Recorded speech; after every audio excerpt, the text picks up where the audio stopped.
Salve, salve pessoal! Estamos de volta aí para falar com você sobre temas de atualidades. Estamos aí fechando o primeiro semestre de 2010 com assuntos de política internacional. Então, ordem cronológica, destacando por temas, esse é o objetivo.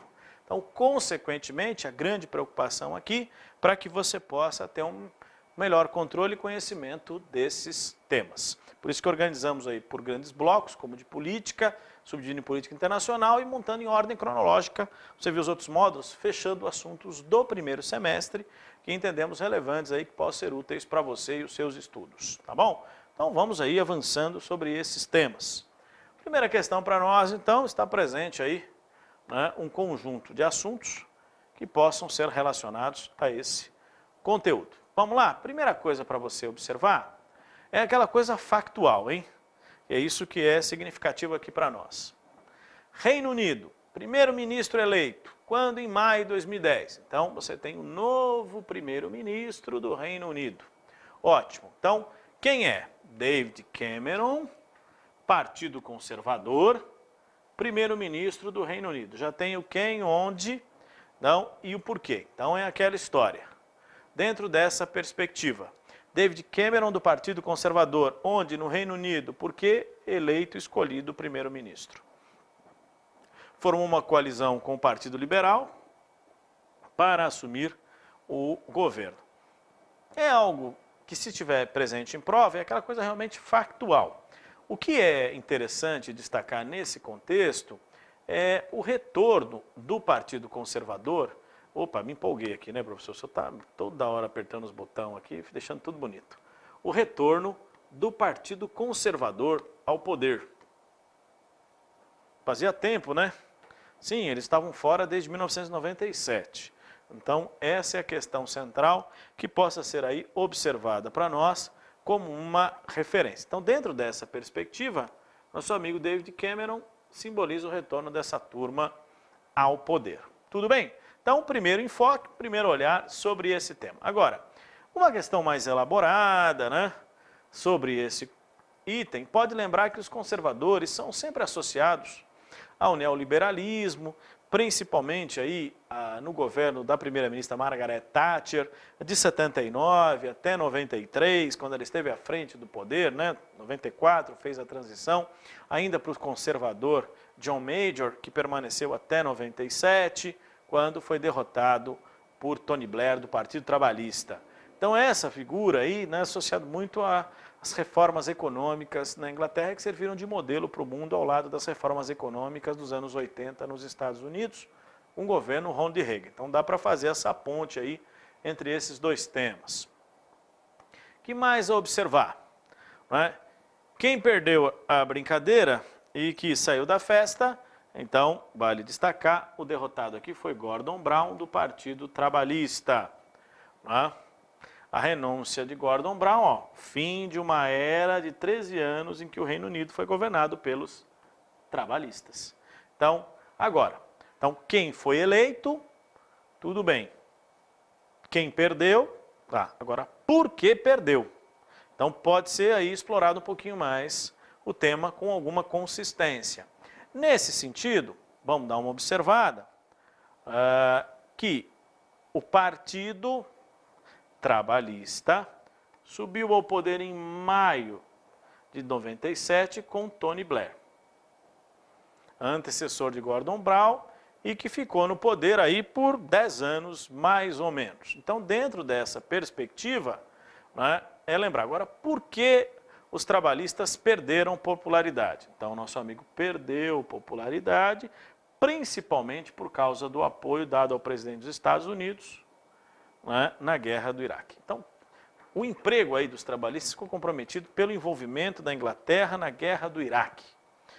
Além disso, a crise econômica que devastou a Europa, né, também balançou o governo Gordon Brown. Então, é a crise econômica e o apoio, principalmente essa guerra do Iraque, que não era vista como necessária pela população inglesa e que teimosamente o seu Tony Blair se envolveu e que custou a ele o seu emprego. Essa é a questão Então, conservadores no poder com David Cameron, derrota dos trabalhistas de Gordon Brown, Tony Blair. Isso é referência para você lembrar, é um tema mais factual, se houver alguma questão nesse sentido, para que você possa observar. Além disso, é interessante destacar, né, um assunto que vem, né, do mês de junho, é aquela história, mais um item da crise, né, da questão nuclear envolvendo o Irã. A ONU aprova sanções ao Irã. Então, primeira ideia. Outro ponto, o Conselho de Segurança da ONU aprovou uma 4ª rodada de sanções contra o Irã, por causa do seu programa nuclear. Então, fica essa referência. Então, consequentemente, é aquela história. Qual seria o motivo? Então, já dá para perguntar. Por causa do programa nuclear que teria objetivos militares, ou seja, desenvolvimento de armas atômicas. Então, essa é a ideia que contextualiza aí esse tema. Dentro dessa perspectiva, então, é lembrar. Lembra, né, professor? Eita, nós. Vamos lá. Primeira coisa. Abril, aquele encontro, cúpula nuclear, então, cúpula de segurança nuclear nos Estados Unidos. Maio, acordo nuclear Brasil, Irã e Turquia, para reverter o impasse envolvendo o Irã. Em junho, a ONU vota sanções contra o Irã, justamente porque alega que seu programa tem fins militares. Esse é o objetivo aí dessa questão. Legal? Quem votou a favor das resoluções contra o Irã? Então, você tem aqui como referência, 12 votos a favor da resolução, 12 de 15. O Conselho de Segurança da ONU tem 15 membros. Então, 12 votaram a favor. O Líbano se absteve. Brasil e Turquia votaram contra, até porque mediaram um acordo alternativo. Qual o impacto disso? Sanções econômicas ao Irã, né, e o seu programa nuclear. Claro que isso torna a questão mais tensa, enrijece os discursos na área, tudo mais, mas segue também alguns elementos de interesse dos Estados Unidos, como a gente sempre observa. Essa questão, na verdade, tem que ser vista sobre esse enfoque, né? O Irã disse que vai manter o seu programa e não está nem aí, né? Enquanto antigos aliados, né, ou importantes aliados, mantiveram aí o apoio às sanções defendidas pelos Estados Unidos. Né? O alvo das sanções econômicas, né, são empresas, fábricas, bancos e companhias de navegação iranianas. Então, essa é a questão. Sempre lembrando, as sanções são econômicas. Né? Essa é a questão. O objetivo é atrapalhar o governo iraniano no bolso, né, para conter o seu programa nuclear. Então, o Brasil acabou sendo parte dessa história, manteve sua posição no Conselho de Segurança, isso gera, claro, também um desgaste para nós, mas, por outro lado, né, vai dando ao país um peso maior nessas questões globais do que nós não tínhamos anteriormente. Né? O governo iraniano, recentemente, divulgou aí uma nota onde está buscando alternativas de diálogo com o Ocidente para resolver esse impasse, inclusive com a ONU. Mas o interesse dos americanos é realmente exigir um maior controle sobre o programa nuclear iraniano, porque há um temor realmente dos objetivos militares de Teherã sobre o comando do presidente Mahmoud Ahmadinejad. Tá bom? Então fica essa referência para você lembrar desse tema. Mudando um pouquinho de assunto, dentro dessa perspectiva ainda, né, estamos finalizando o mês de junho, então finalizando o primeiro semestre, né, com temas que possam ser observados dentro dessa perspectiva sobre violência étnica num país da Ásia Central, né, que ganha aí um destaque internacional porque remonta aos velhos temas da antiga União Soviética. Então vamos lá? Quem é o personagem aí? Então vamos lá. O Quirguistão. Então, violência étnica, Quirguistão. Aqui. O que isso representa? Nesse contexto, um conflito que envolve minoria uzbeque e maioria quirguiz. Então, e gerou um conflito. Quando você fala dessa turma, você tem que lembrar da ex-União Soviética. Então vamos fazer aquele paralelo. União Soviética, 1924, União das Repúblicas Socialistas Soviéticas, até 1991, elas existiam. Depois dissolveu-se a União Soviética e ficaram aqueles velhos problemas, né? Então, de novo, conflitos étnico-religiosos, conflitos territoriais, fragilidade política, regimes nem sempre democráticos e uma vontade imensa da Rússia e do governo de Moscou de expandir o seu domínio sobre aquelas áreas, né? Então, esse contexto explica um pouco dessa história. Agora, internamente, velhos problemas étnicos que marcam aquela região imensa da Ásia Central. Só para que você possa observar, no meio de tudo isso, ainda tem uma bela de uma crise política, como você observa aqui, ó, o ponto de partida para desordens desde o golpe de Estado que derrubou o presidente Kurmanbek Bakiev. Então, assim, tem um conflito étnico em junho e uma crise política que vem de abril. Então, são temas que estão presentes aí no assunto. Agora, por que será que se deu um olhar sobre esse tema? Simples, né?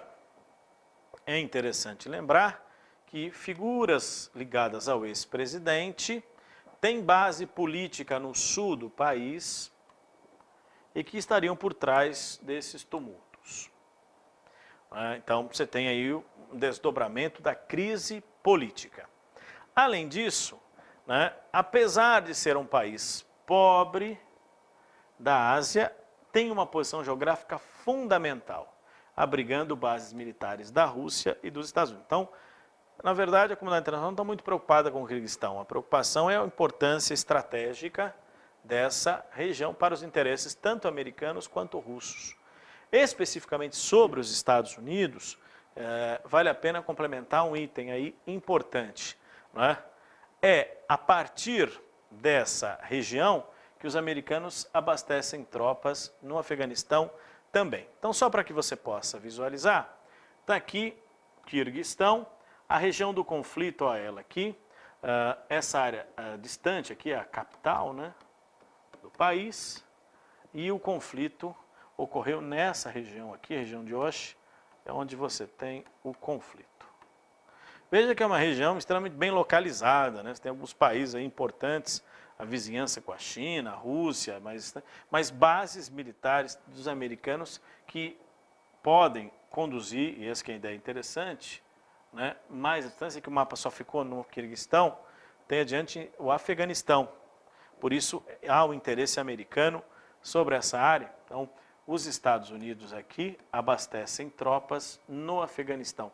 Por isso a importância, né, dessa região para os americanos. Então, só um complemento aí em cima desse tema.